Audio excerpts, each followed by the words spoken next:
Culture Department of the Union Government. May I hand the mic over to our chair, Shri Ramkumar Mukhopadhyay ji.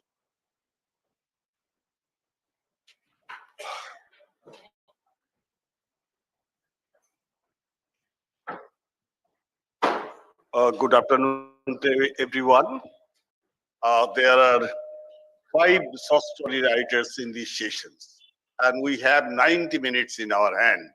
So I think that everyone should finish the reading within 12 or 13 minutes, so that if someone from the audience wants to ask some question, they should be given some time. And I do believe that after the tea break is over, there will be some more people. Now there are more chairs than the people will listen to us. All right, we'll start with this. Let us hope that after some time, there will be some more people here in the hall. Now we'll start with Bishwajyoti Sharma. 12 minutes, Bishwajyoti.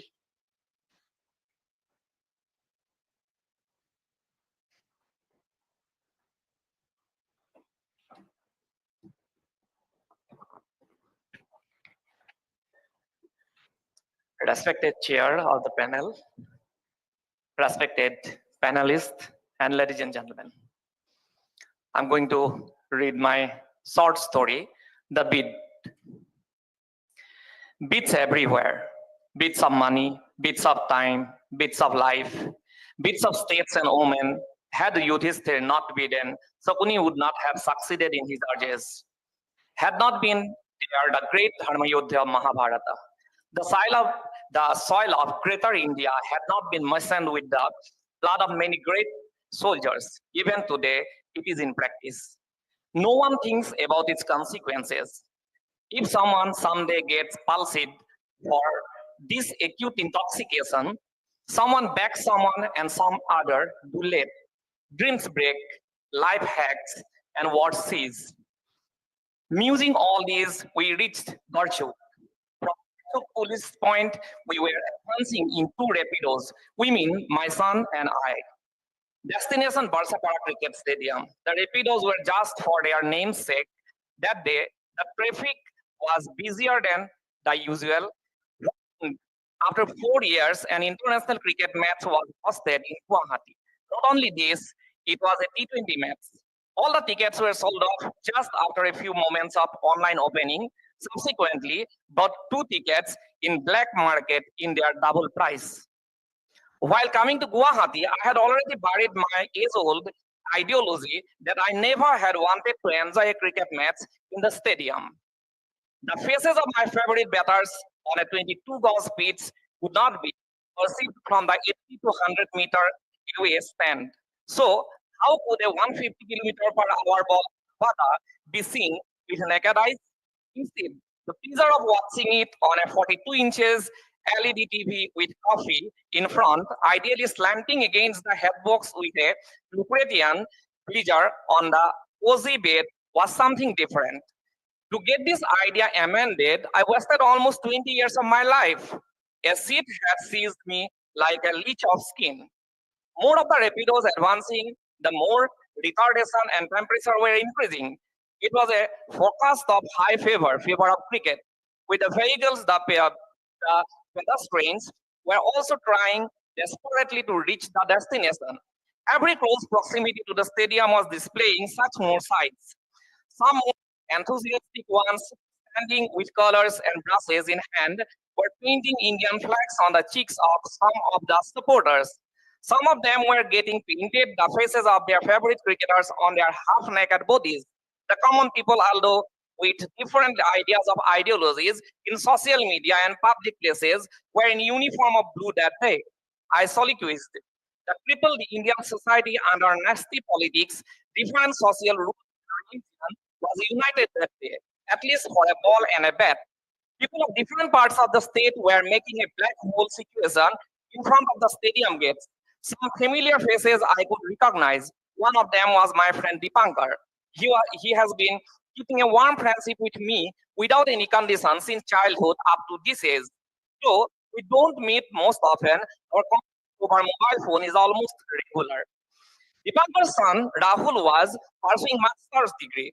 Simultaneously, he was doing an online job. A good package he drew. Dipankar was elated. In such a time of job scarcity, his son was drawing salary of his own. Not only this, he was doing this in his early 20s. Dipankar's bosom welled up in pride.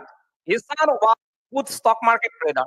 He had multiple ACs in his home, and the ratio of luxuries of his home had increased significantly in the recent days. Out of excitement, he once said, "Now I won't have to think of money and expenses. Rahul is doing all this." A rebellious jealousy shook my mind.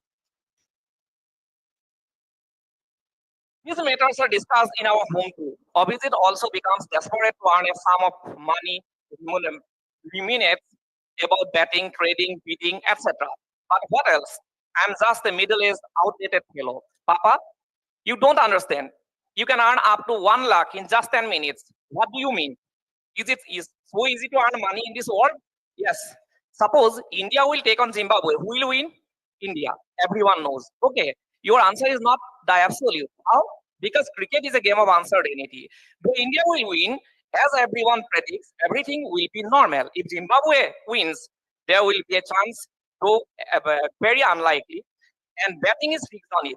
If you bet for India, you will win just 1 or 2,000. But if Zimbabwe wins, you will win the jackpot. Really? Yes. You will get 20,000 or 30,000 ADM bidding, just 2,000.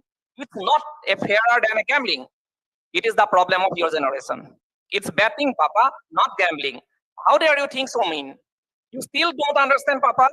Now betting is legalized in our country. Akash Chopra, Bikram Gupta, or Saurabh Ganguly promote all these apps. It's quite open. Why IPL is so popular? Do you know? Very simple. A cricket-run country with 140 crore population. Now Abhijit smiles meaningfully. No, it's betting. There are fewer numbers of spectators in IPL matches. Why? Who wants to enjoy so many matches for more than 3 months? Very few people enjoy the match. Maximum others invest in betting. A match is betted more than several hundred of crores. He said this and shifted to the channel Akash Bani by Akash Chopra. Cricket की पूरी कहानी you get only in Akashvani. Game India ने जीती है लेकिन बाजी आपुन ने मारी है क्योंकि आपुन के टीम के कप्तान थे Hardik Pandya. With the analysis of game, he said that the promo of betting apps like My 11 Circle or Probe are on the top. At last, in a low volume, he read the statutory tag. इसमें जोखिम है और लत लगने की संभावना है। कृपया ध्यान से खेलें। Seeing this, I went in flashback. For the last 30 years, in Tiniali or our village, a poker game, Chandi Munda, had been held in front of small wooden rectangular soap. Father called it gambling. Besides the soap, there ran a local wine factory of Horan. Some others played tin patti after consuming that local liquor. Father also always said, one who gets involved in consuming wine and gambling, he will definitely ruin himself. The intoxication of wine destroys the consumer only, but gambling destroys whole family. So be careful. Do you understand now? The question of Abhijit brought me back from my age-old back and black and white film to a 3D one. I got what you have explained. In fact, I got more than that. And you try to understand what I say. First of all, don't try to befool me because I am your father. And secondly, it's your time to study. So be a worshipper of Goddess Saraswati, not of Lakshmi. If you do this, Lakshmi will automatically come to you. If you incline to Lakshmi, surely Saraswati, she will say adieu to you.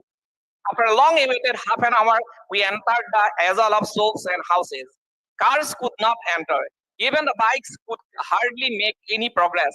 The situation was just a duplication of the Puja festival, specially Tiniali and Sariali. After inquiring a local fellow, I could come to know that we were still 200 or 300 meters away from the entrance. Listening to this, the Rapido riders refused to move, saying, now you can walk the rest. Bikes are not allowed. Besides, police are there. I refused to follow because in front of me, some two-wheelers were still advancing. My son occupied 2 seats in front of the VIP stand. The mass gathering had raised the mercury level. Abhijit felt thirsty and I searched for water. Some vendors were wondering Among the spectators selling Coke in plastic disposable glasses, one glass costed 50 rupees, a golden opportunity to earn money. I sipped some Coke, but it could not satisfy my thirst, so I bought 2 glasses of water and offered one to a visit. He gifted me a mouthful of smile and showed me 2 or 3 Indians supporting South African in South African jersey. Sounded. Why are they supporting the other side expending their valuable money and time? The answer came at an instant from visit. They are batting for South Africa, he explained. But India won the match. We all started receding to our permanent or temporary abodes.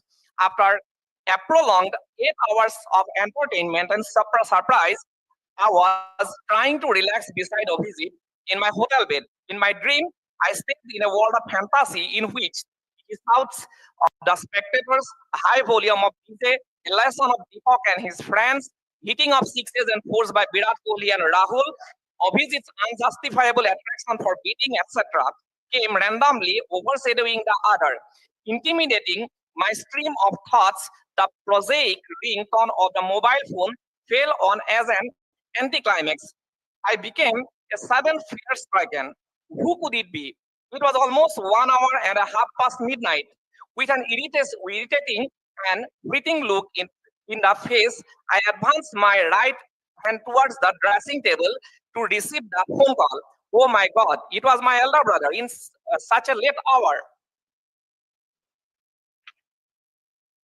Hello, Dada. Have you got the news? What?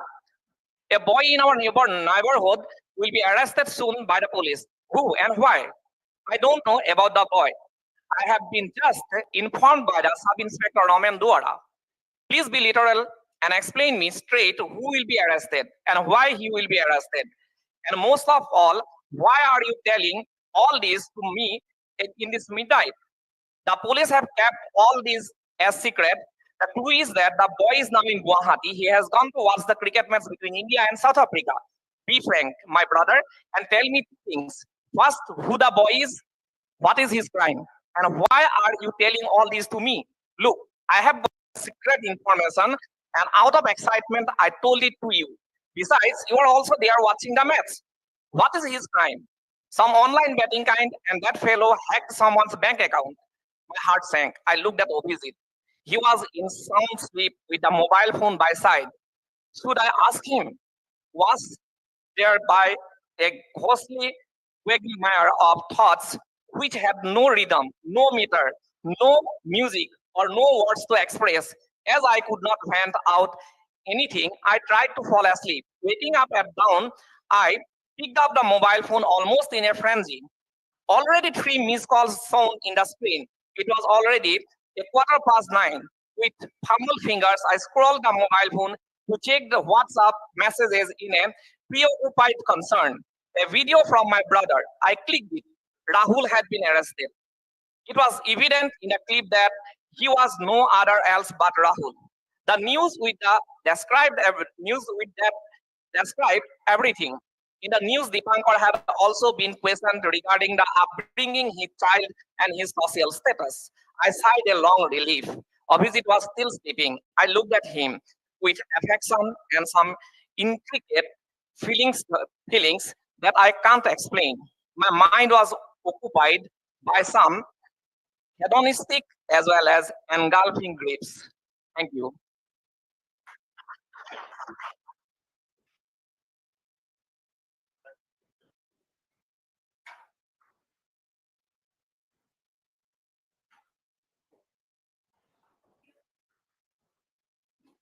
Thank you, Bishwajyoti.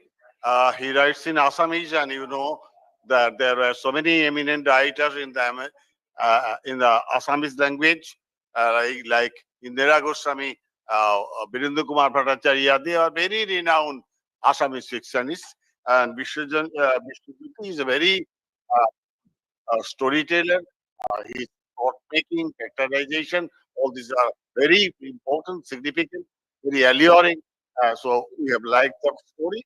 And now Annapurna Sharma, Annapurna writes in English.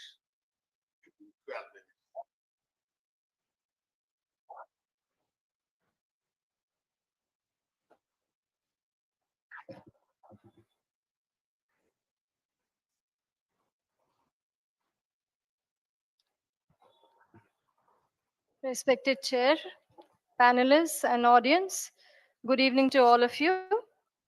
I am from Vijayawada.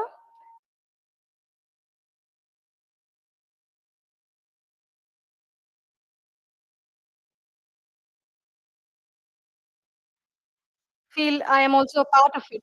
So I would like to thank Sahitya Akademi for giving me this opportunity, this wonderful opportunity. The title of my story is All Things Good. The theme of the story is Positive Outlook. So I would like to start by saying that mental issues or mental ill health is always on the rise, and we have been talking about it for quite some time now. I think it is time that we find a solution for it. I would like to start with Ratan Tata's quote: "None can destroy iron, but its own rust can." Likewise, none can destroy a person, but their own mindset can. Now, the story, All Things Good, it is in third person. It is the journey of a woman when she was a child, when she was a young woman, and also when she became very old. Orange is the color of, she paused for a full minute and then looked at herself in the mirror. The deep lines on her brow were prominent and significant. Whenever the issue of orange arose, the lines were prominent, like a pot belly bulging its awkwardness. They were significant because she often traveled to that distant, distasteful past. Yes, that past that made a dent in her psyche. Well, she was in school when it all began. She was fond of the color orange, and everything appeared orange to her. She thought sweet and tangy like the fruit orange. So once she wore an orange frock and wore all orange accessories, an orange colored sling bag, matching sandals, clips, and everything to a friend's birthday party. And her mother opined that it was too gaudy, but she thought she was looking very pretty. And she even thought that she would be much prettier than the birthday girl. So he thought she was like the A-list heroine Mumtaz, that's all orangish, bright, and beautiful. You can imagine that she was holding orange in her hand and all that on her index finger, balancing orange and all that. She was very excited and she went to the party and her mind was running randomly from one thought to another thought. And little did she know that this party would become a nightmare for her and it would haunt her forever. As she stepped into the birthday pie, all the heads turned towards her. About a dozen kids who were around 7 to 12 years old, all very simple and fun-loving, and their innocence and immaturity was pouring out of their little selves as though some pristine waters gush out of the springs. They left the birthday girl and they danced around her and they clapped and loudly they started singing and they were admiring her attire, brightly colored orange, and that she draped from head to toe. She smiled, she felt shy because she didn't expect them all to behave in that manner. And even the birthday girl looked to her and she said, "You were looking very, very pretty, nice orange dress and a nice bag and all that." So she murmured thanks and she twisted like a fern as if she was feeling like very shy and all that.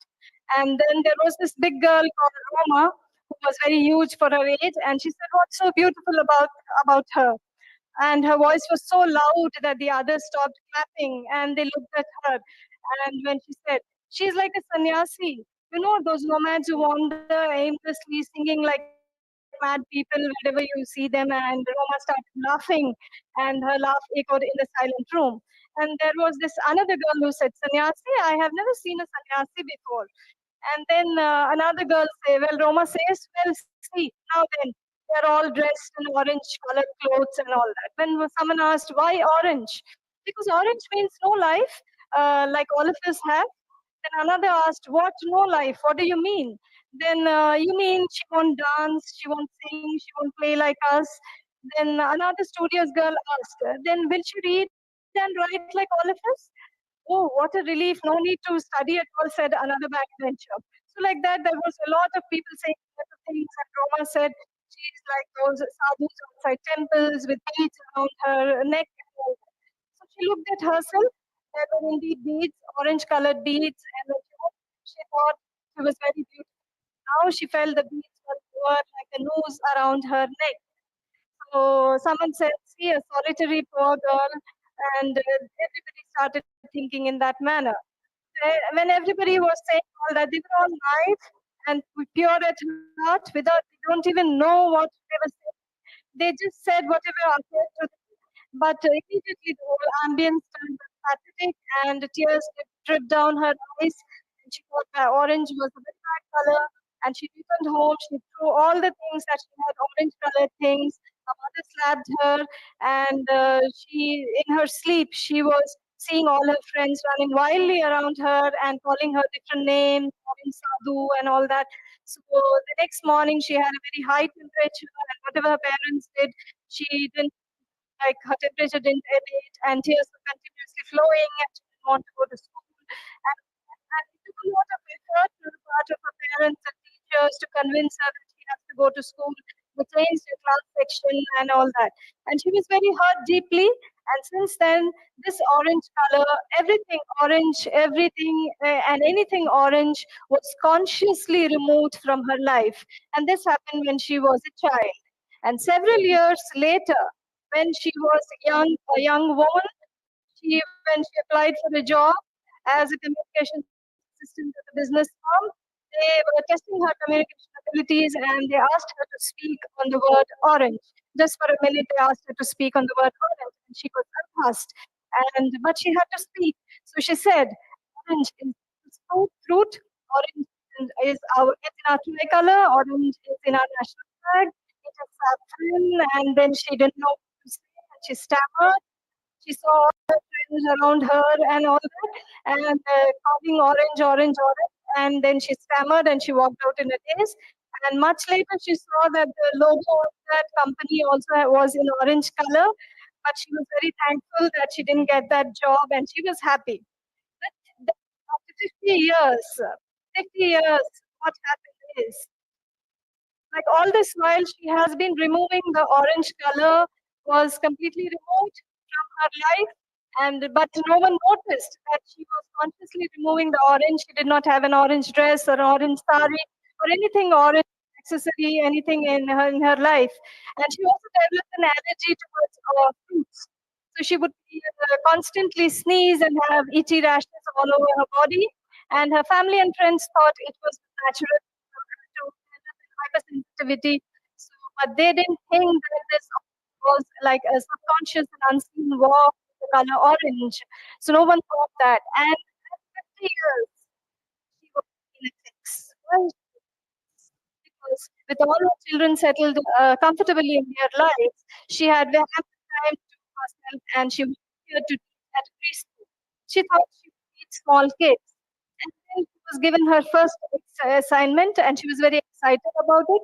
She thought if she would do the assignment, then she would continue for a year or two. But what was that assignment? She was very worried because the very first day she was asked to introduce the color orange to the kids. And how would she do that? Would she back out? She didn't know what to do. She paced the room back and forth. Then she glanced at the flower pot in the balcony. The orange colored firecracker flower was swaying with the wind. The maid said, "Amma, see how beautiful that flower is? You asked me not to plant it. But see, the seeds from the neighbor's plant have flew with the wind and have come here. And without our involvement, only the plant has grown and such a beautiful orange colored flower. Do you want me to remove it?" The maid went closer to the plant. She carries the plant and she said, "No, I won't remove. I won't remove it, Amma. It is nice. You said fungus will come, but I won't remove. Doesn't matter. When it comes, we'll think about it. Orange is the color of tomorrow," she said. "See, look at the sun." And the maid was continuously blabbering, and she hurriedly walked into the house. And then she sat at the desk and she wrote, "Orange is the color of freshness. Orange is the color of orange. Orange is the color of dawn, of dusk, a flicker of hope, of being together. Orange is the color of all things good, all things good. The color orange is vibrant. It is the color of life, of warmth." She understood she had to find the way out of her own fears. Who else will? I would like to end this story with Rainer Maria Rilke's quote, "The only journey is the journey within." Thank you.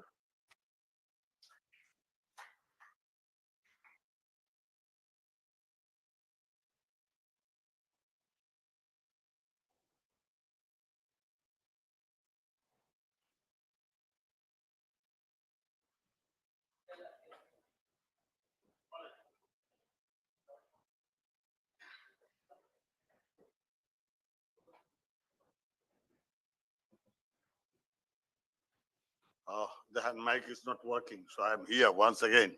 It is health that once you walk up and go down, losing of calorie. And then Madhu Kakaria, a Hindi fiction writer.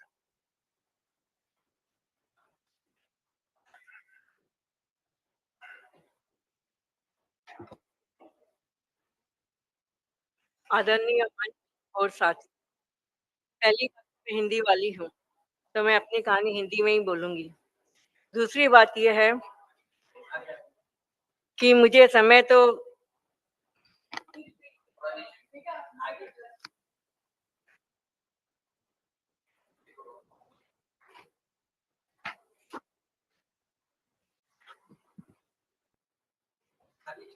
हाँ, तो आदरणीय मंच और साथियों, पहली बात तो यह है कि मैं हिंदी वाली हूँ, तो मैं अपनी कहानी हिंदी में ही बोलूंगी। दूसरी बात है ये है कि मुझे समय दिया गया है 10 से 15 मिनट और मेरी कहानी बहुत बड़ी है, इसलिए मैं कहानी पढ़ने की बजाय कहानी आपको सुन।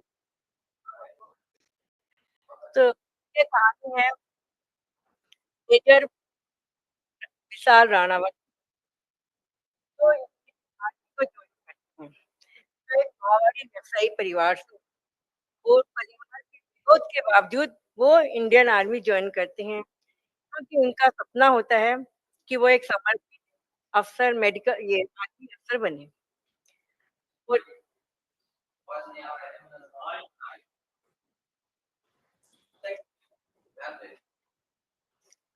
क्या करूं मैं, बोलूं या नहीं बोलूं? तो ये कहानी है मेजर विशाल राणावत की, जो अपने परिवार के विरोध के बावजूद इंडियन आर्मी ज्वाइन करते हैं, क्योंकि उनका सपना है कि वो एक समर्पित आर्मी अफसर बने।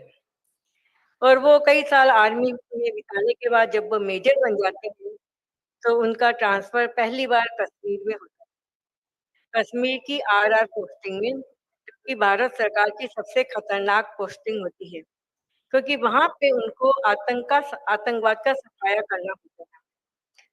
तो जिस समय उनकी पोस्टिंग यहाँ पे कश्मीर के एक गाँव में होती है, गुंड गाँव में, तो वो सपनों से, भावनाओं से, मानवीय विचारों से भरे हुए रहते हैं। लेकिन जब वो उनकी पोस्टिंग खत्म होती है, जब वो वहाँ से निकलते हैं, तो उन्हें लगता है कि जिस चेहरे को लेके, जिस भावनाओं को लेके वो आए थे कश्मीर में, वो चेहरा उनका खो गया है। कहानी उसी खोए हुए चेहरे की और खोए हुए सेल्फ की है। अब जो मेजर राणावत है, उनकी पोस्टिंग होती है कश्मीर के गांव में, गुंड गांव में, ठीक है। वो गांव ऐसा है कि जहाँ 21वीं सदी ने प्रवेश नहीं किया है, जहाँ अन्न की पैदावार कम है, बच्चे की पैदावार ज्यादा है, जो बहुत खूबसूरत है, लेकिन लोगों के मिजाज में सौंदर्य नहीं है, क्योंकि वहाँ पढ़ाई लिखाई नहीं है। लोग अभी भी अधकचरे इतिहास में रहते हैं, कुरान में रहते हैं, मिथकों में रहते हैं। तो वहाँ जो दिन में तो जो युवा पीढ़ी है, वो अधिकांश मारी जा चुकी है या जेलों में है। हर घर के बाहर एक कब्र है। अधिकांश बूढ़ी है, विधवाएं हैं, बूढ़े हैं। तो रात के समय वहां पे जो आतंकवाद है, वे केंचुए की तरह रेंगता हुआ आता है, कभी इस पार से उस पार, कभी उस पार से इस पार। अब मेजर राणावत को वहां पे आतंकवाद का सफाया करना है। ये वो समय था 2000 का, जब कश्मीर उबल रहा था, जहाँ पे हर मस्जिद से नारे निकल रहे थे, कश्मीर की मंडी रावलपिंडी, हिंदुस्तानी कुत्ते वापस जाओ। ऐसे में मेजर राणावत का काम था कि भारत सरकार और आर्मी के प्रति लोगों में सद्भाव पैदा करना और आतंकवाद का सफाया करना। तो ऐसे में उनको एक परिवार की खबर मिलती है, जहाँ पे एक नया नया बच्चा आतंकवादी बना। उसकी सारी खबर मेजर राणावत के पास आ जाती है। उसका नाम है जमीर। तो उसके 2 छोटे भाई हैं, 1 बहन। अब मेजर राणावत को जो उनके ऑफिसर हैं, वो निर्देश देते हैं कि इस आतंकवादी का सफाया करो। वो उस परिवार में जाता है। वो परिवार बहुत गरीब है। तो उनके पास सिर्फ 2 घोड़े हैं जीवन यापन के लिए, जो सैलानियों को घुमाते हैं। तो पहली बार जब वो जाता है और वहाँ कड़क के पूछता है कि जमीर कहाँ पे है, तो उसके बाद पिता घबरा जाता है, उसकी माँ भी घबरा जाती है कि हमारे यहाँ आर्मी क्यों आई। उसकी माँ को नहीं पता होता है कि उसका बेटा जिहादी बन चुका है, लेकिन आर्मी के पास सब खबर आ गई है कि बेटा जिहादी बन चुका है और घर में थोड़े पैसे आए हैं। तो उसे पता चल जाता है कि आर्थिक कारणों से उसका बेटा जिहादी बना है। तो वो फर्क करके पूछता है, तो वो लोग घबरा जाते हैं कि धीरे धीरे जो मेजर राणावत है वो उस पर अपना टॉर्चर बढ़ाते हैं, क्योंकि उनके पास ऑर्डर है कि आपको इसका सफाया करना है। तो वो धीरे धीरे आते हैं और एक नाटेदार झापट लगाते हैं उनके दोनों बच्चों को, उसके पिता को धमकाते हैं, माँ को धमकाते हैं। और पिता एकदम घबरा जाते हैं कि वो उसकी माँ है, जैसे वो कोई मरता हुआ कबूतर है वैसे फड़फड़ाने लगते कि मुझे नहीं पता मेरा बेटा कहाँ पे है। पिता कहता कि 6 महीने से मैंने बेटे को नहीं देखा है। तो मेजर राणा को समझ जाते हैं कि वहाँ 6 महीना से नहीं देखा होगा, क्योंकि जो जिहादी बनते हैं उनको उसी काम में नहीं रखा जाता है। फिर धीरे-धीरे क्या होता है कि पुलिस भी आ जाती है, जॉइंट वेंचर हो जाता है। अब पुलिस के अपने मुहावरे, आर्मी तो फिर भी थोड़ी सभ्य होती है। पुलिस के दोनों भाइयों को हर सप्ताह बुलाती है पुलिस में। तो उसे गीला कंबल को गीला करके उसको लपेट के उसको पीटते हैं, जिससे कि उसके बॉडी पे निशान नहीं हो और ह्यूमन राइट्स वाले उसको कटघरे में नहीं खड़ा कर सके। फिर पुलिस उनके जाती है और दनादन उनके दोनों बच्चों को मारती है। पूरे उसकी जो युवा बहन है रुबीना, उससे अभद्र मजाक करती है, अशालीन गाने गाती है। तो परिवार धीरे-धीरे टूटने लगता है। दोनों घोड़े हैं वो बाहर खड़े रहते हैं, क्योंकि जो पिता है वो काम पे नहीं निकलता है। तो परिवार की जो बैकबोन है, जो रीढ़ की हड्डी है वो टूटने लगती है धीरे-धीरे। तो इतना आतंक फैलने लगता है कि एक बार जैसे मेरे तो घर में जाते हैं, घुसते हैं कि जो छोटा भाई हमीद है उसका पेशाब निकल जाता है। उस समय मेजर राणावत की आत्मा कुलकुलाती है। उनको लगता है कि इस बच्चे का पेशाब नहीं निकला है, मेरी मानवता मेरे अंदर से निकल गई है। तो वो अपने सीनियर को कहते हैं कि सर बहुत ज़्यादा हो रहा है इस परिवार के ऊपर। तो उनके सीनियर उससे कहते हैं कि देखो, हम यहाँ पे किसी आदर्श की स्थापना करने नहीं आए हैं। हम यहाँ पे सिर्फ आतंक का सफाया करने आए हैं। इस भूमि पर आप इतना आतंक बो दो, इतना खौफ बो दो कि कोई आतंकवादी बनने की सोचे भी नहीं। तुम्हें याद नहीं कि मेजर अनुज को इन लोगों ने आतंकवादियों ने कैसे मारा था? उसकी आँखें निकाल ली थी।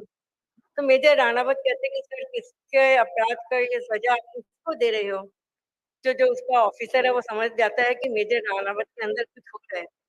तो उसे एक मंत्र देते हैं, वो उसे कहते हैं कि देखो, युद्ध और बुद्ध एक संग नहीं चल सकते। तुम अपने भीतर खुद को मार डालो, तभी तुम एक अच्छे अफसर बन सकोगे।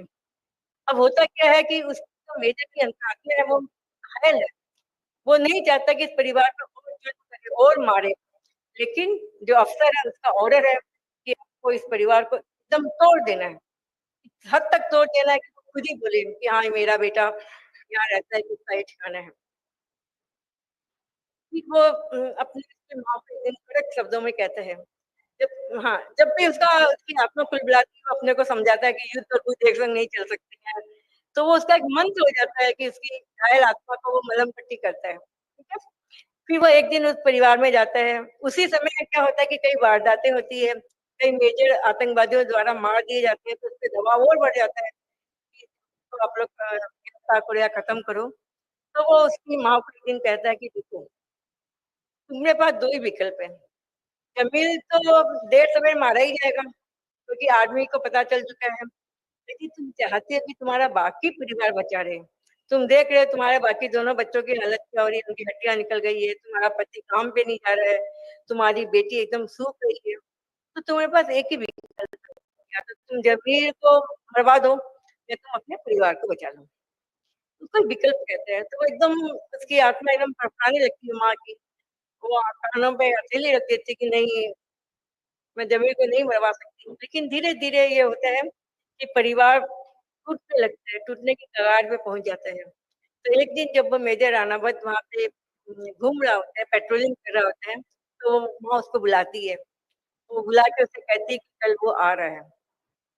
जैसे ही वो कहती है कल वो आ रहा है, इसका मतलब समझ जाइए कि यानी अब वो कल आ रहा है, आप चाहो तो उसे मार सकते हो और मेरे बाकी परिवार को आप चाहो तो बचा सकते हो। तो मेजर राणावत की आत्मा घायल होती है, लेकिन उसकी आँखें फिर भी चमकती है कि कल आ रहा है। फिर उसके बाद आर्मी अपने काम में लग जाती है। काम में लग जाने का मतलब ये है कि उसकी मौत की सारी व्यवस्था की जाती है, जैसे आतंकवादी क्षेत्रों में की जाती है कि सब वहाँ पे कैमरे लगा दिए जाते हैं जो अंधेरे में देख सके, रॉकेट लॉन्चर लगा दिया जाता है, AK-47 लगा दिया जाता है, ऐसे चश्मे पहन लिए जाते हैं जो अंधेरे में दूर तक देख सके, और उसके घर को टारगेट कर दिया जाता है। ठीक आधी रात के काम के अंधेरे में घर का शहजादा घुसता है अंदर, आर्मी उसे देखती है घुसने, फिर 12 घंटे तक वो लड़का अंदर रहता है जमीन। फिर उसके बाद वो ऐसे टोहल लेने के लिए जैसे ही घर से बाहर निकलता है, आर्मी फायर करती है। इसको कहते हैं डुअल कॉन्टेक्ट, यानी अब उसको मालूम पड़ गया कि मैं घेरा जा चुका हूँ। और उसके बाद आर्मी अनाउंस करती है, आसपास के सारे घरों को खाली करती है कि आप सब निकल जाइए। और अब उसको सब आसपास के सारे घर खाली खाली हो गए हैं। अब उस घर में सिर्फ जमीर है और इधर अकेला निहत्था, इधर पूरी टीम है। उसके बाद फिर वो आर्मी वेट करती है, फिर 5-6 घंटे के बाद फिर वो टहलने के लिए निकलता है। जैसे ही निकलता है उसको कर दिया जाता है, वो एकदम नहीं गिर जाता, मर जाता है। और फिर आर्मी हुक से उसकी बॉडी को खाती है। ये एक सच्चाई है, क्योंकि मरने के बाद भी कई बार जो आतंकवादी होते हैं वो अपने बॉडी में ग्रेनेड छिपा के रखते हैं, तो आर्मी छूने भी जाती है तो वो ग्रेनेड फट जाता है, इसलिए आर्मी डेड बॉडी को हुक से उठाती है। तो आर्मी डेड बॉडी को उठाती है, पुलिस के हवाले करती है, और पुलिस उसके बाद उसकी उस घर वालों को दे देती है। कहानी अब शुरू होती है कि उसके बाद क्या होता है कि वो जो मेजर है उसको बहुत उसका जश्न मनाया जाता है, उसे बहुत पार्टियां दी जाती है, तो दिन तो उससे गुजर जाता है, उसे शौर्य चक्र मिलता है। लेकिन रात को वो उसकी जो आत्मा कुलबुलाती है, उसे लगता है कि मुझे शौर्य चक्र किस बात का दिया गया, मैंने तो एक नियत्ते को मारा, मैंने माँ से उसकी ममता छीनी, मैंने तो उसे छल कपट से मारा। तो रात को जैसे उसको उसका खून से लथपथ चेहरा उसे दिखाई देता है। फिर 5-6 दिन के बाद वो उसी गाँव में फिर वो गश्त लगाते हैं, परिवार में जाता है तो उसकी माँ खड़ी रहती है। उस घर में घुसता है, तो उसकी माँ उसको बोलती है कि भई अब तो कश्मीर में शांति हो गई होगी। तो उसे याद आता है कि उसने कहा था कि आपका बेटा कश्मीर की शांति के लिए खतरा है। तो वो जवाब नहीं देता कि दोनों ही अपने समय के यथार्थ से पराजित रहती हैं। फिर वो देखता है कि उसकी माँ बड़बड़ कर रही है, फिर वो उठती है, एक बरनी का भांड लेकर आती है, उसमें कुछ चॉकलेट होती है, तो उसपे हाथ फेरती है, तो अफसर को ना अजीब लगता है कि इस घर में जहाँ सिर्फ मौत ही जिंदा है, वहाँ ये चॉकलेट इतने उजाड़ घर में, तो पूछता है चॉकलेट कहाँ से आई?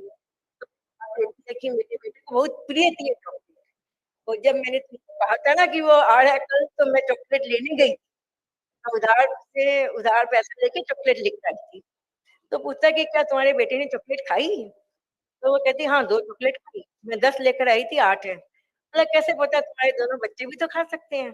तो नहीं, उन्होंने नहीं खाई क्योंकि सबको पता था कि भाईजान तो अब मारे जाएंगे, और उसके बाद वो मेजर रानावत अपने उस घर से निकल जाते हैं। धन्यवाद।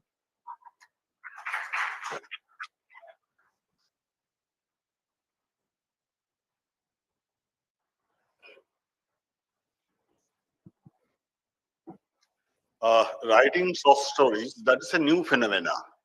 Only from 1870s onward, we are writing stories. Earlier, we used to tell stories. There was the oral tradition. Our mothers, aunts, and those elderly people used to tell us that stories, usually folk stories, and Madhuji has revived that tradition and she narrated it. Beautiful. It is something new. I thank her for telling such a beautiful story here. She has revived our oral tradition. And now Keshava Malagi, he writes in Kannada.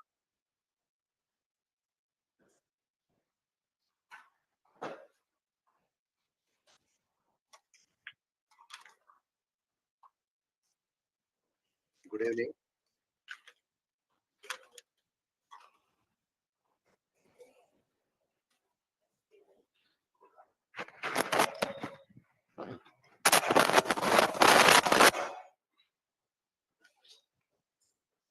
Good evening, everybody.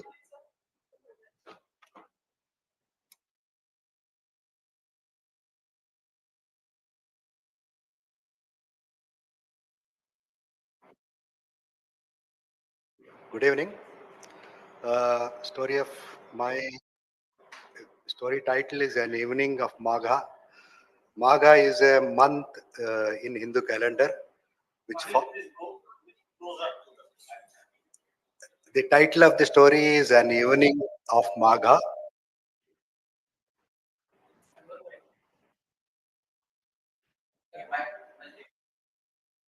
An Evening of Magha. That is the title of story. Magha is a month starts in the Sharat Ritu.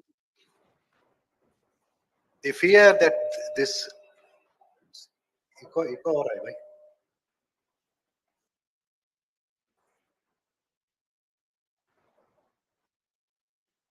Fear that this relation could not survive had weathered like a dried leaf caught in the depth of soil, melting away into nothingness.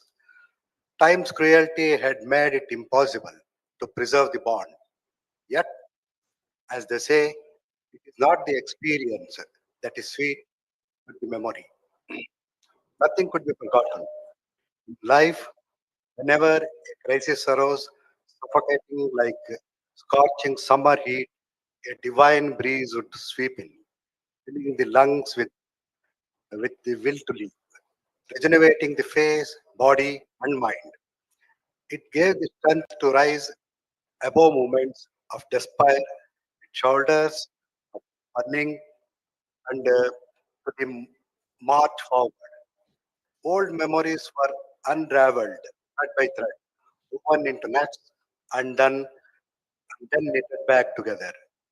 A world within, detached from the reality outside. A world where humiliation, cutthroat competition, the madness of survival, with the trampled others, and ultimately vulgarity reigned. Yet all of it was real. Inside the world I had built within myself, nothing was real. Was it a dream or an illusion? Before I could discern, it melted away, leaving behind a fleeting moment of happiness. Still, there was a peace, comfort, and sense of purpose. The fear of losing began when the matriculation exams loomed close. 2.5 years had drifted like restless clouds. Upon returning to the village, enrolling in the school, making new acquaintances, and being invited to neighbors' home, tea and snacks, all of it had become routine within a week. The village had embraced me as one of its own. A small group of boys, girls would visit the Nagareshwara temple early in the morning, meeting at dawn, receiving the temple's sacred offerings, and heading to the school had become a ritual. Those struggling with studies would attend the extra maths and science classes. When I joined this little group, her friendship grew even closer. While I wore city style terracotta shirts and pants, she adorned herself in a colorful flower patterned skirt. After classes, we would take a long route home, chatting along the way, passing by the paddy fields. But as we walked side by side, her breath quickening like a spouting bird, I felt myself melting into snowflakes, albeit sweating internally. I wish this happened. I wish this happiness would last forever. Once, after watching a tragic Telugu movie at tent cinema, we were all crying as we walked home in the dark. I tripped and hurt myself in the stony path. Her mother applied a homemade bandage and tamarind paste to my wound and gave me warm milk mixed with turmeric. She said, "Eat this before bed and you will feel better." The warmth of tamarind poultice, bandage, and aroma of turmeric milk lingered in my memory over 3 decades. After the exams, the family packed up and moved to another village, leaving behind small town where everyone knew each other. With that move, my connection with her ended too. The fear of examination preparation had subsided, but the fear of losing her took its place. I just wanted it all to be over. When she came to my home to borrow books, I would stammer, I will bring the notes. When others discussed how they performed in the examination and also how marks they get uh, in the might score, we were lost in our private sorrow. You will forget me, for sure, she would say. And I would reply, never. I swear, Lord Nagareshwara, I argued. She gave some sage advice. Opt for science, write me letters, and never forget me. She was weeping her tears. You should write too, I said, myself respecting, holding back my tears.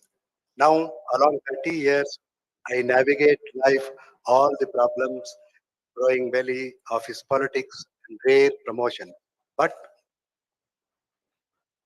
the small village keeps calling me back. Just other day, a letter arrived inviting an alumni reunion and school renovation event. The event, the invite was so compelling that it seemed to change the routine and mundane course of my life. I sent a generous donation, hoping silently that she might attend it too. The spark of hope filled me with excitement, and I traveled over 1,000 kilometers to that village of my childhood. But then, the biting cold and the delayed train journey left me exhausted. When the train finally arrived at deserted station around 3 in the afternoon, I was only one to alight.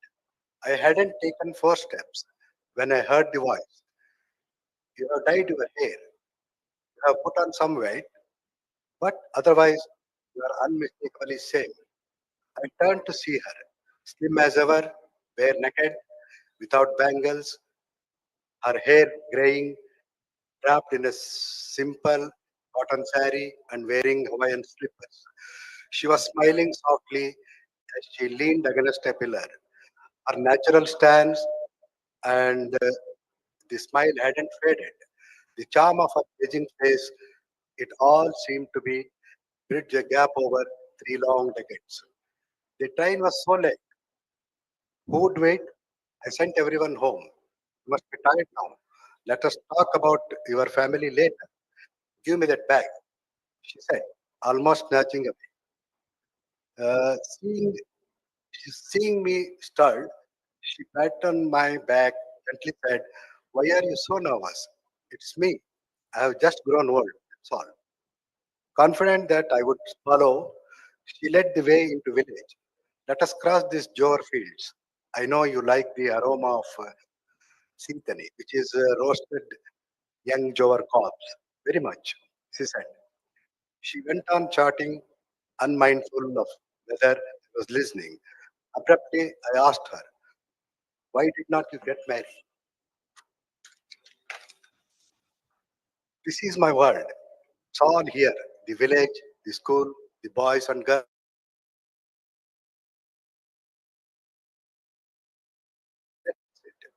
I became a teacher in the school.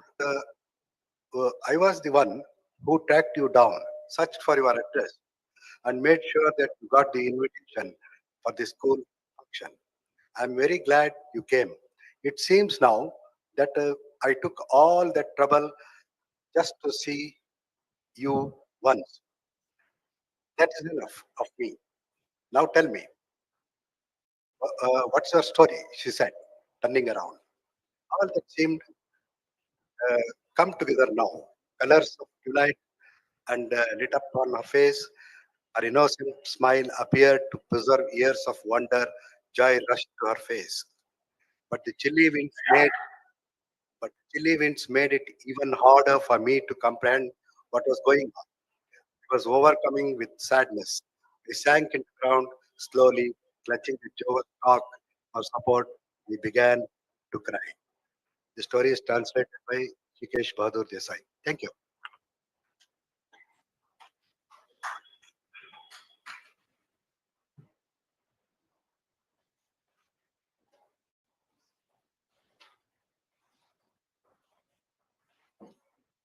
Thank you, Keshava Malagi ji. It's a women-oriented, women-centered short story, beautifully written. Now, A. Yashawant Khot, he is from the Marathi language.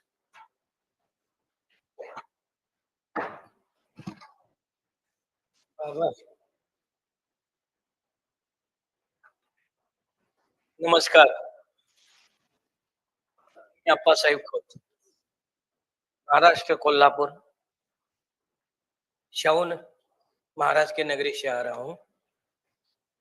मैं आपके सामने मेरे मराठी कथा हिंदी में भाषांतरित की हुई पेश कर रहा हूँ। हमारी मराठी में जैसे हिंदी में मायका और ससुराल कहते हैं, जैसे हमारे मराठी में माहेर और सासर ऐसे बोलते हैं। इस आधार पर कहानी जो मराठी में है उसका नाम है माहेराची वाट। इसका भाषांतर कुलकर्णी मैडम और मैंने दोनों ने मिलकर किया है। कथे का नाम है मायके की राह। राम और लक्ष्मण दो भाई थे। ताई उनकी छोटी बहन थी। ये तीनों बच्चे कच्चे उम्र के थे तभी उनके पिता चल बसे। पार्वती मावशी उसकी माँ, और तेरी बेचारी क्या करती, आखिर कब तक शोक मनाती। पार्वती मावशी ने अपने पति के मृत्यु का दुख समेट लिया। वो अपने बच्चों की माँ भी पहले से थी, अब बाप भी बन गई। बहुत कष्ट उठाकर मौसी ने अपने बच्चों को पाल पोस कर बड़ा किया। बच्चे बड़े हो गए। मौसी ने उनकी शादियां करवा दी। गांव के पास एक पहाड़ था। पहाड़ के आगे एक छोटा सा गांव था। उस गांव में गरीब घर में मौसी ने अपने बेटी ताई की शादी करवा दी। येते ना आता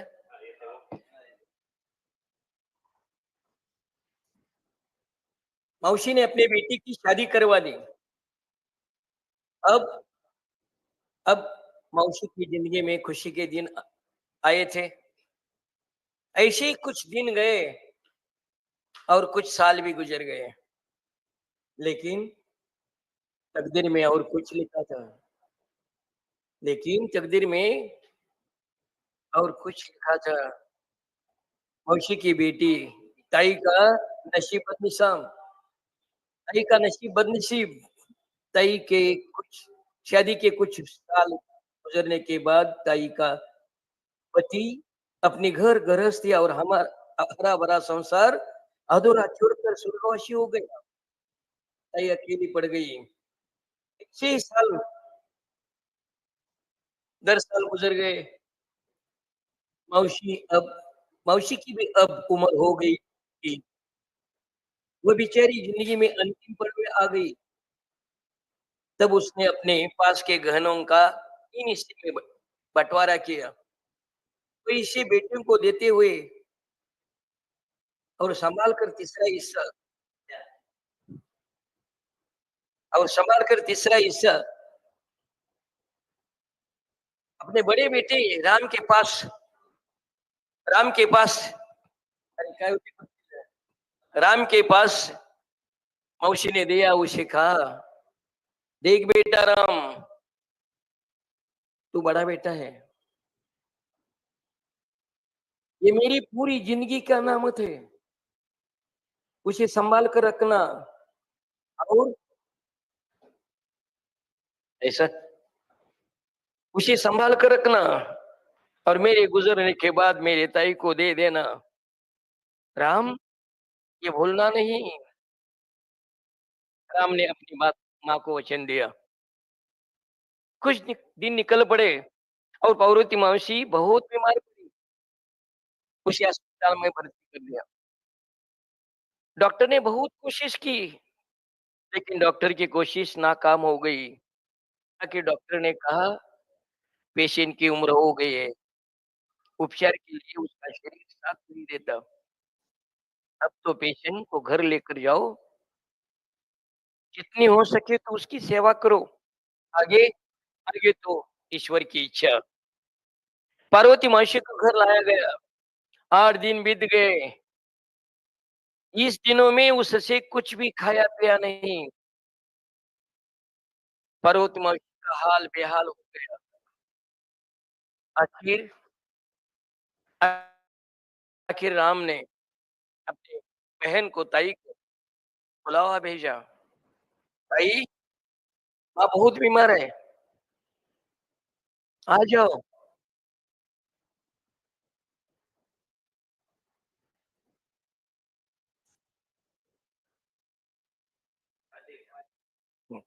खबर मिलते ही आंसू भरे आंखों से ताई मायके की राह चल पड़ी।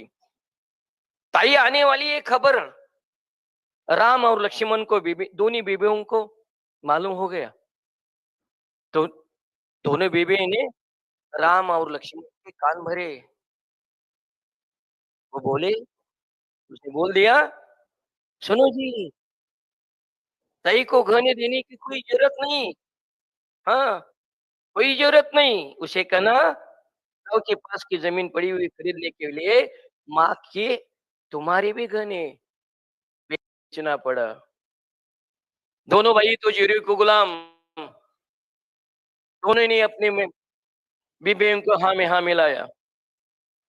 इधर इधर दुख भरे मन से और बहुत भाग दौड़ करके दोपहर में ताई आ गई। ताई आई अपने घर में, अपनी माँ को और देखते देखते ही ताई माँ कर चिल्लाकर माँ के गले लगाई। ताई ने अपनी माँ की ओर देखा तो उसे लगा, ये मेरी माँ कैसी है? अस्थि पंजर, मैं अस्थि पंजर को गले लग रही हूँ। उसने माँ की ओर देखा, गले लगाकर और रोने लगी। क्या था माँ में?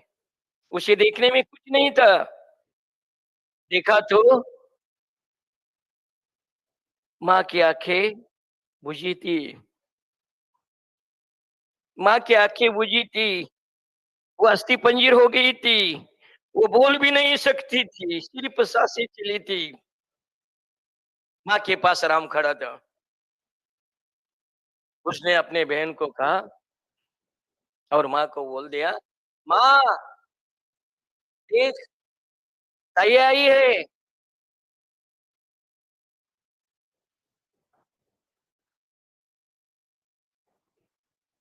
ये सच था, मौसी का शरीर अस्थि पंजर हुआ था, आंखें की रोशनी चल गई थी, वो बोल भी नहीं सकती थी, सिर्फ रास्ते चले थे।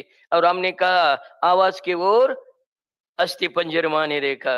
बुझी हुई आंखों से राम की आवाज पर देखा, उसे देखने में कुछ नहीं था। बुझी हुई नजरों से मौसी कहना चाहती थी, देख बेटा राम, तू बड़ा बेटा है मेरा, तेरी ताई आई है। पूरी जिंदगी में तुम बेटों के लिए मैं जितना दे सकती थी उतने ज्यादा दिया है मैंने तुमको, सिर्फ मेरे ताई को कुछ नहीं दिया, मेरे ताई को कुछ नहीं दिया। अब अब उसके हिस्से के गहने उसको दे देना। राम, राम तुमने मुझे वचन दिया है, वो निभाना, मत भूलना। अब तो मैं शांति से मर जाऊं। इसके बाद मौसी की तबीयत और बिगड़ गई। ताई अपनी माँ की दिन रात करके एक करके सेवा करती थी, लेकिन लेकिन टूटे हुए पेड़ों को पानी डालने से क्या फायदा? मौसी की तबीयत और बिगड़ती चली गई। ऐसे हर एक गांव में होता है, वैसे ही आखिरी पल मिलने वाले मौसी को देखने के लिए आड़ो पड़ोस की औरत आ जा ही रही थी। उस औरत में एक औरत थी, वो ताई के पास आ गई। ताई माँ का सिर अपने गोद में लेकर बैठी हुई थी। वो औरत ताई के पास गई और चुपके से बोली, उन्हें बताया, देख ताई, तुम्हारे भाई ने तुम्हारे गहने का हिस्सा हड़प लिया है। ताई, अब तुम्हें वो गहने कभी नहीं मिलते। ये सुनकर ताई का गला भर आया, आंसुओं से भर गई आंखों से। उसे मन में आया गया और उस पल ताई के आंखों से एक बूंद अपने माँ के सिर पर गिर पड़ा और उसी क्षण उसी पल ताई की माँ उसे छोड़कर चली गई। ताई ने देखा माँ गई, ताई माँ करके चिल्लाई, गला फाड़ फाड़ कर रोने लगी। ताई के मन में आया, मेरा बाप गया, मेरा पति गया, अब मेरी माँ मुझे छोड़कर गई। इस दुनिया में माँ बाप गुजरने के बाद किसी का भाई और किसी की भाभी, सब तो अपने अपने लेन देन का बाजार है ये। सब तो अपने अपने ख्याल में रहते हैं। ताई सोचने लगी थी आगे आगे पार्वती मौसी का दहन, रक्षा विसर्जन, उत्तर कार्य, ये सारी विधियां हो गई। अब ताई को अपने घर ससुराल जाना था। ताई अपने घर ससुराल जाने के लिए आंगन में आई। आंसू मोरे आंखों से पीछे मुड़कर देखा तो ताई को लगा ये भरा भोरा घर उसे माँ के बिना खाली खाली दिखाई दिया। बड़े वो कण से वो अपने भाइयों को बोली, हाँ, तुमको कहा उन्हें, दादा आती हूँ। तो राम 2 कदम आगे बढ़ा और ताई को कहा, ताई, तुम्हें एक बात कहनी थी। तुम्हारे हिस्से के गहने तुम्हें देने थे, लेकिन गांव के पास पड़ी हुई जमीन खरीदते वक्त मजबूरन तुम्हारे हिस्से के गहने ही बेचने पड़े। ताई समझदार थी, उसे मालूम था, फिर भी उसने कहा, भैया, भैया, मेरी ये माँ, सोने जैसी माँ मुझे छोड़ कर गई, गुजर गई मेरी माँ। अब ये गहने लेकर क्या सस्ती सवरती हूँ? भैया, नहीं मुझे चाहिए रागी, नहीं मुझे गहने चाहिए। फिर भी भैया, अगर ये गहने मैं ले भी लेती तो माँ के गुजरने के बाद तेरे घर के दरवाजे पर मुझे आने वक्त दीवार खड़ी होती। इसीलिए मुझे गहने का लालच नहीं, नहीं मुझे गहने नहीं चाहिए। मेरी एक ही इच्छा, भैया, मेरे लिए गहनों का लालच नहीं, सिर्फ मेरे लिए माँ के गुजरने के बाद ये घर का दरवाजा मेरे लिए सदा खुला रहे। बस इतनी इच्छा है मेरी, सिर्फ इतनी, मुझे कुछ नहीं चाहिए। आती हूँ। और ताई ने पीठ फेर ली। वो ससुराल का रास्ता नापने लगी। टेढ़े मेढ़े रास्ते से वह पहाड़ पर आई। पल भर के लिए ताई रुक गई। उसने पीछे मुड़कर देखा तो कतारों के गांव के घरों की पंक्तियां बैठ रही थी। आकाश में देखा, अकेली चील मंडरा रही थी। ताई ने आगे देखा, तो बहुत बहुत दूर उसका ससुराल दिखाई रहा था। पीछे देखा तो मायका दिखाई रहा था। फिर इस ताई ने अपना आंखों भरा सांस रोककर वो मन में सोचने लगी, ये मेरा ससुराल बहुत दूर है। ताई को बहुत दूर दूर ससुराल था, उसे ससुराल की राह नजदीक दिखने लगी और पीछे देखा तो मायका था। मायके का रास्ता नजदीक था, मायके की राह नजदीक थी, फिर भी उसे दूर दूर लगने लगी। आंसू में काबू में लग कर भाई ने क्या, मायके की राह से चुटकी भर मिट्टी उठाकर अपने माथे में लगाई और अपना ही साया साथ में लेकर ताई ससुराल के ओर चलती रही, चलती रही, चलती रही।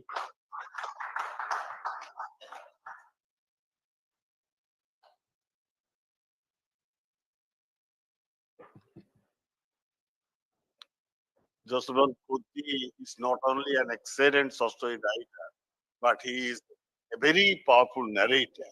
The way he presented the story, it is really very astonishing. Now, there is some time, and Sahitya Akademi has told me that if you read a story, you will get some honorarium. So I will have to read it. Very short story, very short. The title of the story, The Stars. Budnath Chowki is going to Diamond Harbour to watch the solar eclipse. Budnath is not the kind of person to go watch an eclipse. He is a working man. He makes pendles for a living. His men are busy planting bamboo poles in the southern suburbs of Kolkata all year long. Bamboo poles marked BC, B for Budnath, C for Chowki. The poles are joined to each other, and suddenly the skeleton of the pendle is in place. The tarpaulin makes an appearance then to cover the bones. Then comes the colored cloth as per the occasion. White for the shraddha, yellow for the wedding, maroon for the birthday, red for the leftist, green for the nationalist, and saffron for the avatars. Finally, it is their turn, the motherless, unfortunate Ojoy Omor Onita, the fortunate Bipul Piu, Sukumar Sulekha, Sujoy Soma. The Shraddha and the weddings are punctuated by seasons of treachery of the center and harassment of women in the state. The microphones then resounds with the fervor of protest. Once they have left, Budna Chowki plays host to the chief guest of the annual club sports competition, Saurabh Amol Soilen. So many heroes and heroines have also ascended on Budna Chowki's on Budna Chowki's platform. One can only think of two who are left, Mithun Chakraborty and Hema Malini, but one does not expect them to join the group too. Budna Chowki's parties are a bit weak, coughing up even 25,000 for a Durga Puja pandal reduced into tears. 25% on the day the work start, another 25% on the day of Sushti, 20% on Saptami. The remaining 30% is to be settled in front of the Mother Durga, Goddess Durga, before Ashtami gives away to Navami. A lot of persuasion, coaxing, and cajoling may yield 20% to 20,000 or 1,500 invariably remain unpaid. Starts now they want to go to Diamond Harbour to watch the solar eclipse. They are going in a tempo, and Budnath is also with them. He is carrying some utensil so that he can prepare papod in the during the solar eclipse in Diamond Harbour. The tempo has now left Kolkata. It is moving towards 24 Parganas. One can see vast strata of the sky from here. A vast canopy of darkness stretches out above. More stars are visible here because of the darkness. W, a high secondary examining and cultural secretary of the Sunshine Club, narrates the tale of these stars. It is because of Bhutnath Chowki's enthusiasm and Sunrise Club's initiative that the 9 club members and Bhutnath, the club decorator, have embarked on this journey to Diamond Harbour. Perched on top of the tempo, Gablu provides some running commentary. I quote, "We do not know about all the stars. The stars we can see and the stars we know of add up to around 10,000. Around 5,000 of these stars are visible to the naked eye.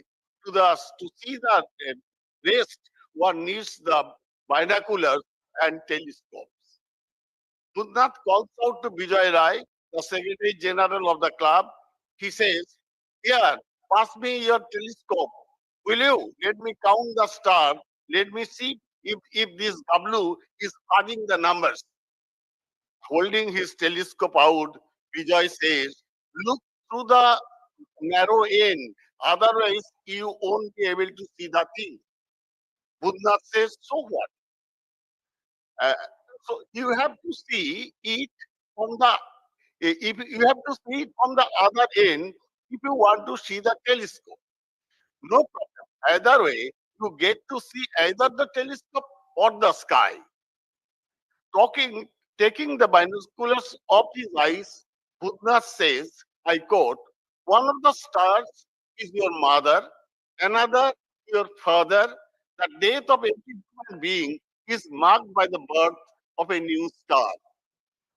Uh, then the political general secretary of the club asked, "So do you know your father? Do you see your father in the sky?" Bhutnath sighs, his eyes on the Kritika constellation. He answered, "No one knew him. Not one of us, not one of us 8 siblings. The father just did his bit and was gone." Everyone said, "But I recognized him all right." We used to live in a one-room shanty in the southern part of Kolkata city. There was not enough space for 10 of us.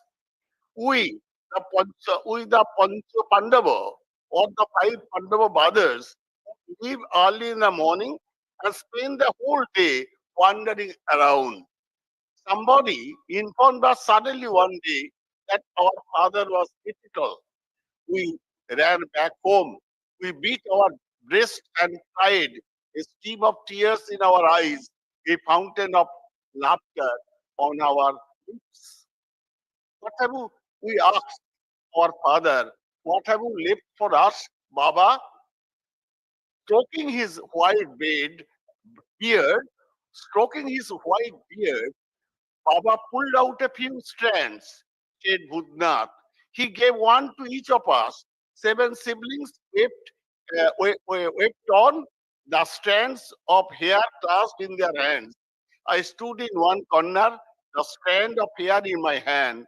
I thought, since I had not been able to do anything for my father all his life, I might as well pay him back in his own coin now. I went and sat on the chowki with the intention of restoring the hair back to its rightful place in Baba's beard. My brother slept with Baba's body. Bhutnath continued. I remained occupying the space. Baba has left vacant. Baba has left vacant. The chowki remained with me as Baba's legacy to me. Lokhi mounted that chowki, so did Saraswati, as did Dadas of the neighborhood, some of whom are today state level leaders. The number of gods and goddesses multiplied, as did the number of leaders, so did the chowkis. Chowkis means wooden platforms. Bhutnath Rai became Bhutnath Chowki. His surname is changed because he could, prepare so many platforms to make, so many pandals he made. So he became famous as Buddha Chowki. And then BC decorators, built in not in Chowki, BC decorators. I built Badol Bhavan, naming it after my father. Raised the first floor thanks to my mother's blessing. The mother dairy office opened there. No one can ever pay back the price of one mother's milk. Executive members of the Sunshine Club have scattered in Diamond Harbour. It was only Bhutnath and the driver now beside the tempo. Bhutnath brings down the movable oven from the tempo with the driver's help. He then loads it with charcoal and gets it going. Wisps, wisps of smoke begin to emerge. The curls of smoke come together and form an ethereal, soft cotton wool body. The cotton wool climbs up in spirals. Bhutnath watches them intently. Perhaps somewhere inside the smoke lies his future. The stroke has affected Bhutnath badly. 3,000 rupees gone on the medicine alone. It has broken his spirit as well. The nurse madam had laid her hand on his chest and told him the machinery was not in good shape. He should use sunflower oil for cooking. He could not afford to worry or move. He should go for a change now and then. No work tension for him, no biddies either. Look what the cogs and wheels inside his face has wrought. The tongue not allowed to taste, the lungs not allowed to puff, the mind forbidden to exercise itself. The desires of the machine must be met. The desire of the man cannot be allowed to stand in its way. The flames lips up from the oven, would not push the kura work on. He tries to do a head count, uncountable, like the stars in the sky. 10,000 crores by W's account. He has 1,000 pieces of papad. If they all get consumed, he makes a profit of 70 paise per rupee. 7,000 rupees is not a bad sum at all. Buddha sips the oil through his Santa ladle. The fragrance of mustard oil is simply something else. Sunflower oil does not have that punch, keen as way. Setting the papads to fry, Buddha inhales the smell of the mustard oil. The eclipse is about to begin. Munch on this mouth-watering papad, crisp and fresh. Take a bite. He shouts, just a nibble. A quarter disappears. Your lips and tongues do the trick. Another bite. Then my puppet. A half gone. The puppet enters your mouth. It gets smaller and smaller. You can't see it anymore. Total eclipse. The sun comes out again, fresh and new. Look here. The sun floating in a quara of oil. The eclipse starts at 8 a.m. Rahu nibbles up the sun. This harbor of diamond loses all its stain. The Ganga hides itself in the lap of darkness. There is no sun, so the cooking stops as well. The birds think of home and flap their wings. The cows try to find their way to their sheds. The street dogs bark as if to scare sheep away. The eyelids come together. Sleep settles drop by drop on the eyelids, waking them down. Dreams momentarily manifest themselves in one's heart. Once the sun is up again, the boys of the club return to Chetla, Bhutnath sits on. He cancels out the 7,000 rupees due to him on account of the pendle against the tempo fare. He is not going to pay the tempo fare because that amount was due from the club. So he adjusted it. Then the accounts are squared. He has in his hands now 675 rupees from the sale of the peppers. The darkness of the eclipse still plays in Bhutnath's eyes, as do the dreams. He says he sees a forest of Sundari trees all around him. He will make so many chokis. 10,000 court stars above him.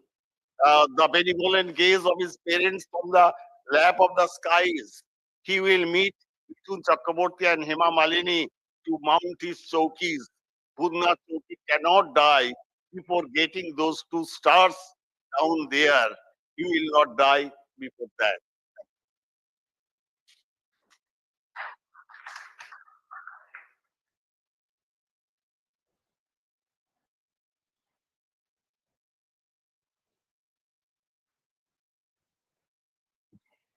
Thank you very much, sir. We've heard some beautiful short stories today, some very powerfully read, some very emotional, evocative, some resonating with us, and the others driving us to tears. Thank you for this wonderful session. I request you all to come forward so that we can take a photograph. In the meanwhile, the session with Upanyu Chatterjee will start in just a short while from now in the Brahmaputra hall. So go there.